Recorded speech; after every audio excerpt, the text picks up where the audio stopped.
ብሩኬና ሀይሚ ልጅ ሊኖራቸው ነው። እንዴት ደስ ይላል! መላው የጨረቃ ፋሚሊ እንኳን ደስ አላችሁ። ብሩኬና ሀይሚም እንኳን ደስ አላችሁ። ሰላም ጤና ይስጥልኝ ውድ ቤተሰቦች፣ እንዴት ናችሁልኝ? ለዚህ ቤት አዲስ የሆናችሁ ሰብስክራይብ አድርጉ። አረ በቅንነት ሰብስክራይብ አድርጉ። ቤተሰብ ተው፣ እኛንም ማሳድጉን እና ላይክም ኮሜንትም እያደረጋችሁ።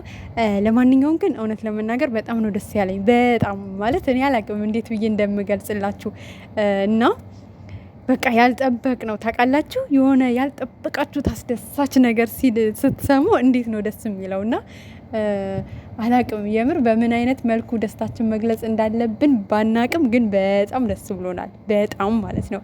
በተለይ በቃ በዚህ በድብርት ሰዓት እንደዚህ አይነት አስደሳች ዜና በመስማት በቃ ደስ የሚል ነገር የለም። የምሬ ነው የምላችሁና አብዛኛው ሰው ዛሬ እንደምታውቁት የዲኤንኤውን ውጤት እየጠበቀ ባለበት ሰዓት እንግዲህ በመሀል ሀይሚዬ ትንሽ የማስመለስ ምናምን እንደዚህ አይነት ነገር ሲያጋጥማት ብሩኬ ደግሞ ፋርማሲ ያለው ወይም ደግሞ ፋርማሲስት ጓደኛ አለው እናም ማለት እንዴት እንደሚያረጋት ምናምን ነገር ሲነግረው ምናልባት እርግዝና ሊሆን ስለሚችል ቴስት ታድርግ ብሎ እንግዲህ ቴስት ማድረጊያዋን ገዝቶ ብሩኬ ለሀይሚ ሰጣት። ቴስት ተደረገ። እንግዲህ 2 ቀይ መስመር ነው የሚያሳየው። ያው እንደምታውቁት 2 ቀይ መስመር ካሳየ እርጉዝ ነው ማለት ነው። እንደዛ እንግዲህ አሳይቷል። ነገ ደግሞ በበለጠ ሁላችንም የበለጠ ደስታችን በቃ የምናካፍልበት ቀን ነው ብዬ ነው የማስበው። ነገ ሂዳ አልትራሳውንድ ተነስታ እንግዲህ በሕክምና በሐኪም ቤት በደንብ ቼክ የምታደርግበት ቀን ነው ነገ። እንግዲህ አላቅም የዩ ጉዳይ ወደ ኋላ ሊቀር ይሁን ወይ በቃ የራሷ ጉዳይ ነው። እንግዲህ ልጁን ደግማ ካላስመረመረች ጉዳይዋ ነው ተብላ ይሄ ምዕራፍ ተዘግቶ ይሁን እሱን የምናውቀው ነገር የለም። ከዛ ነገር እንድወጣም በጸሎታችሁ አግዙኝ ብሏል ብሩኬ።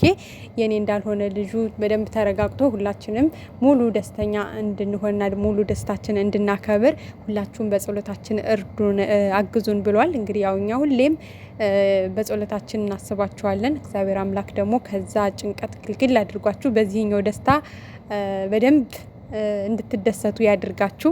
እኛ በጣም ደስ ብሎናል በሰማነው ዜና። ብቻ የሆነ ፕራንክ በእንደዚህ አይነት ነገር ፕራንክ ምናምን እንደማታደርጉ ተስፋ እናደርጋለን። አላቅም ወይ ደግሞ እኔ እንጃ ብቻ ሌላ ማለት አልፈልግም። ምክንያቱም እኛ ደስታችን ማጣጣም ነው የምንፈልገው። ግን ደግሞ የሆነ በእንደዚህ አይነት ነገር ላይ በእርግጠኝነት ፕራንክም ሊሉ አይችሉም ብዬ ነው የማስበው። መሆንም የለበትም። በእርግጥ ለብዙ ሰው ግር ሊል ይችላል እውነት ለመናገር ምክንያቱም ያው ታውቃላችሁ ብሩኬ ከጋብቻ በፊት ምናምን እንደዚህ አይነት ነገር ውስጥ እንዴት ገባ? በቃ ማለት እስካሁን 2 አመት እኮ ጠብቋል። እንደዚህ አይነት ነገር እንደማያደርጉ ነው ብዙ ጊዜ ፕራንክም ሲደራረጉ አይታችሁ ከሆነ እሷም ካሜራ ደብቃ ፕራንክ አድርገዋለች፣ እሱም እንደዛውና እንደዚህ አይነት ነገር ውስጥ ጭራሽ እንዳልገቡ አይደለም ልጅ እስከ ማስረገዝ እስከ ማርገዝ ይቅርና ማለት ነው ጭራሽ አንድ መኝታ ቤት እንደማይተኙ ሁሉም የራሳቸው ክፍል እንደሚተኙ እስከ ጋብቻ ድረስ ተቆጥበው እንደሚቆዩ ምናምን እንደዛ ነገር ነው እንግዲህ እስካሁን እነሱም ሲሉ የነበረው እና ይሄ ነገር እንዴት እንደዚህ ሊሆን ቻለ? እስከዛሬ ፕራንክ እያደረጉን ነበረ ወይስ የምራቸውን ነው አይነት ነገር በእርግጠኝነት ተመልካች በጣም ይወዛገባል። ምክንያቱም በቃ እንደነገርኳችሁ ነው ከጋብቻ በፊት ምንም አይነት ግንኙነት እንደማያደርጉ ነው እንግዲህ ለተመልካችም ያሳወቁት። ተመልካችም የሚያውቀው ያንን ነው። ግን ደግሞ እንግዲህ ከሀይሚ ልደት በኋላ መሰለኝ ነገር እኛ ምን አገባን? በዛም ይሁን በዚህ እኛ የእነሱን ፍሬ ማየት ነው የምንፈልገው።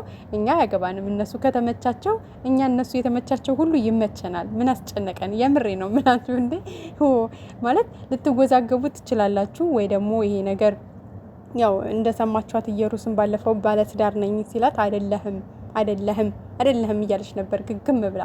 ምናልባትም እንግዲህ በቃ ያን ነገር ለማሳየትም ሊሆን ይችላል። ገባችሁ? አላቅም ብቻ ይሄ ነው ማለት አንፈልግም። ምክንያቱም ነገ የነሱን እውነታ ማየት እንፈልጋለን። ያለው ነገር እንግዲህ እንዴት ነው የሚቀጥለው የሚለውን እናያለን። አንዳንድ ኮሜንቶችም ነበሩ ያኛውን ድራማ ስለነበር ያኛው ስራ ስለነበረ በቃ ማለት ተመልካች ጉሮሯቸው ላይ ስለቆመ ያን ነገር ለማስረሳትና ከዛ ድራማ ለመውጣት ነው በዚህ ነገር የመጡት። እንግዲህ 1 ሳምንት ምናምን ይሄዱበትና በዚህ እርጉዝ ነኝ በሚለው ከዛ በኋላ ያኛው የኢየሩስ ጉዳይ ሲረሳ በሌላ ስራቸው ይመጣሉ ሚሉም አሉ። እንግዲህ ያው ቪዲዮአቸው ከተለቀቀ በኋላ ብዙ ቦታ ደርሷል። ብዙም ሰው ሀሳብ አስተያየት እየሰጠበት ነው። እና ብቻ ለማንኛውም ቤተሰብ እናንተ ደስ ይበላችሁ፣ እኛ ደስ ብሎናል። የሚሆነውን እንግዲህ ነገ እናያለን። ምን አይነት እውነት ነው ያለው? የምር ነው ይሄ ነገር ወይስ እንደተባለውም ከዛኛው ድራማ ለመውጣት ነው? ህዝቡ ያው ታውቃላችሁ ውጥር በቃ አለ አይደለ እንዲህ ጉሮሯቸው ላይ ነው የቆመው ማለት ይቻላል። ምክንያቱም እንደዚህ አይነት ዲኤንኤ የለም፣ እንደዚህ አይነት ምርመራ የለም፣ እንደዚህ አይደለም። እንዴት ነው ሰው ዲኤንኤ ሲያደርግ እንደዚህ የሚያደርገው?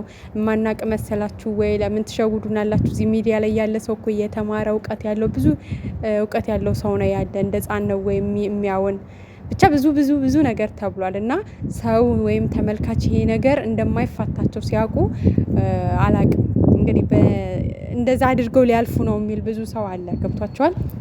ያኛውን ለማስረሳት በአዲስ ስራ ወይ ደግሞ በዚህኛው ይሄኛውም እኮ እውነት ካልሆነ ተመልካች ሊደብረው ይችላል። በነገራችን ላይ አሁን የሀይሚ እርጉዝና ውሸት ነው ቢሉ የሆነ ሰዓት ላይ ፕራንክ ነው ቢሉ ወይ ደግሞ የሆኑ ሰዎችን ለማስተማር ነው ሊሉም ይችላሉ። በእርግጥ ገብቷቸዋል። አይታችሁ ከሆነ እንደውም ወደ መጨረሻ አካባቢ አስክራኝ ነው እኔ አላቅም ሲል ብሩኬ አይ ሴት ልጅ አስክራም ምንድነው ሴት ልጅ አስክራ ወንድ ልጅ ምንም ልታረገው አትችልም። ስለዚህ አስክሮ የሆነ ነገር ማድረግ ከተቻለ ወንድ ልጅ ነው እንጂ ሴት ልጅ አስክራ ምንም ነገር አታደርግም አይነት ነገር ነው። ያው በእርግጥ ዞሮ የእዩን ሊያስተምር የሚችል ነገር ነው። ግን አላቅም ብቻ የሚሆነውን አብረን የምናይ ይሆናል። እንግዲህ ተመልካችን በጣም ከባድ ድብርት ውስጥ ነው ያለው። እነሱም ከከባድ ጭንቀት ውስጥ ነው ያሉት። ከዛ ነገርም ወጣ ለማለት ትንሽ ተመልካችንም ዘና ለማድረግ ይሄ ነገር መቼም ተመልካችን በጣም እንደሚያስደስተው ያውቃሉ። ግን ደግሞ ያው ውሸት ከሆነ ተመልካች መልሶ መከፋቱ አይቀርም እና ሁሌ በውሸት ነገር ለምን ብሎ ጥያቄም ሊፈጥርበት ስለሚችል ሀይሚና ብሩኬ ለምትሰሩት ስራ ጥንቃቄ ብታደርጉ ጥሩ ነው ብዬ ነው የማስበው። ምክንያቱም በጣም ብዙ ወዳጅ ነው ያላችሁ። ምናልባት እናንተ የተወሰኑትን ሊሆን ይችላል የምታውቁ ወይ ደግሞ ቲክቶክ ላይ ገስት ላይ ተሰቅለው የሚያወሩትን ወይ በውስጥ መስመር የሚያወሯችሁን ወይ ግሩፕ ላይ የሚያወሯችሁን እነሱን ብቻ ሊሆን ይችላሉ እናንተ የምታውቁት። ግን ነፍ ወዳጅ ነው ያላቸው። ለምሳሌ ገስት ላይ ተሰቅለው የማያወሩ በምንም አይነት የማያገኟችሁ ግን ደግሞ በጣም የሚወዷችሁ በጣም በጉጉት የሚያከብሯችሁ የሚጠብቋችሁ በጣም ብዙ ወዳጅ ስላላችሁ ወዳጆቻችሁን በማይሆን ስራ እየመጣችሁ እንዳታስቀይሙ፣ ቅር እንዳታሰኟቸው ጥንቃቄ ለምትሰሩት ስራ ጥንቃቄ አድርጉ። ምክንያቱም እዚህ ጋር የሆነ በጣም በጉጉት ሰው ጠብቆ የሚያያችሁ ብዙ ወዳጅ ስላላችሁ ማለት ነው። እና ያው በጣም ብዙ ወዳጅ ሲበዛባችሁ እንደውም ለምትሰሩት ስራ በጣም ጥንቃቄ እያደረጋችሁ ተመልካችንም አክብራችሁ መስራት ነው ያለባችሁ ብዬ ነው የማስበው። በተረፈ እንግዲህ ያው የጨረቃ ፋሚሊ ዛሬ ተደስቶ እንደሚያመሽ ምንም ጥያቄ የለውም። የሁላችንም ፍላጎት ነው በቃ የነሱን ፍሬ ማየት።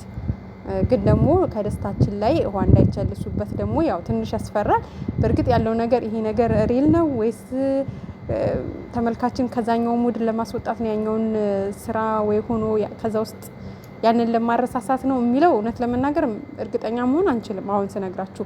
ምክንያቱም ያወዛግባል ያለው ነገር ማለት ነው። ለማንኛውም ቤተሰብ እኛም እንግዲህ በተስፋ እንግዲህ ከአንዱ ስራ ወደ አንዱ ስራ እነሱም በዘለሉ ቁጥር እኛም እየተከተልን እንግዲህ መጠበቃችን አይቀርም። እውነት ነው ሁሉም ሰው ማለት አላማውን በቃ በዚህ ልክ አሁን እነሱን እንደምንጠብቅ ያክል አላማችን ላይ ትኩረት አድርገን ወደ አላማችን እንትን ብንል አሪፍ ነው። ያው ታውቃላችኋ በጣም ብዙ ሰው በጉጉት የሚጠብቃቸው ልጆች ናቸው እና የሆነ የማይሆን ነገር ሆኖ ደግሞ ብዙ ሰው ቅር እንዳይሰኝባቸው እኔ እሰጋለሁ እውነት ለመናገር። ምክንያቱም ካላቸው ወዳጆች ብዛት አንጻር የማይሆን ነገር ሲለቀቅ የሆነ እየተሸረሸረ እንዳይጠፋ መከበራቸው መወደዳቸው እሰጋለሁ እውነት ለመናገር። አንዳንዴ ሰዎች በጣም ሲወዷችሁ ትንሽ ያስፈራላ። የሆነ ስህተት ከሰሩ ያው ሰዎችን ታውቃላችሁ ደግሞ የኢትዮጵያ ሕዝብ ሲወዳችሁም ብድግ ነው የሚያረጋችሁ፣ ሲጠላችሁም ደግሞ አውርዶ ቁጭ ነው የሚያረጋችሁ። እና እንደዚህ አይነት ነገር እንዳይሆን መጠንቀቅ መቻል አለባችሁ። ሰዎች በስራችሁ ልክ ነው የሚያከብሯችሁ፣ በዛውም ልክ ደግሞ መጥፎ ስራ ከሆነ ደግሞ በዛው ልክ ነው አውርደው ቁጭ የሚያረጓችሁ። እና ይሄ ነገር መልእክቴ ነው እንዳንድ የጨረቃ ፋሚሊ እንዳንድ የጨረቃ ምንድነው ፋሚሊ እና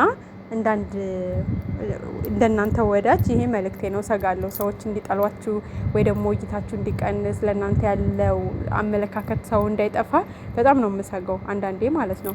አሁን ብዙ ሰው ስራ ነው ሲል እንዴ ይሄ ነገር እኮ እንዴት ስራ ሊሆን ይችላል? ነገ ቢጠሏቸውስ?